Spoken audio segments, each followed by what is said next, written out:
Die Adacore FAQ. Heute: Was ist eigentlich ein CDN?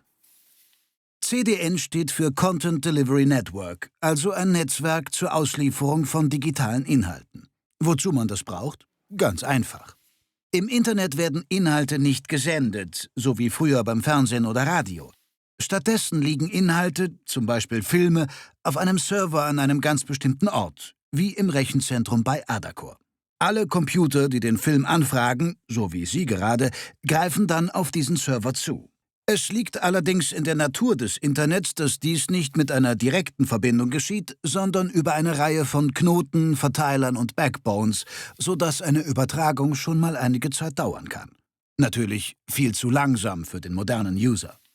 Besonders kritisch wird es zudem, wenn das Video auch noch sehr beliebt ist und buchstäblich alle Welt zeitgleich auf den armen Server zugreift, dann kann es ganz schön eng werden. Genau hier kommt das CDN ins Spiel, denn dieses Network verteilt lastschwere Inhalte, wie zum Beispiel Filme als Zwischenspeicher, auf verschiedenen Servern in der ganzen Welt. Die Auslieferung erfolgt dann immer vom nächstgelegenen Server und jeder kriegt seinen Film so schnell wie möglich. Adacore bietet mit Unterstützung des globalen Telekommunikationsunternehmens Level 3 Communications übrigens ein Netzwerk von nicht 10, 20, 50 oder 100 Servern an, sondern sage und schreibe über 20.000 Server weltweit. Da kommt wirklich jeder, egal wo, ganz schnell an seine Inhalte. Alles dank CDN. Ganz einfach.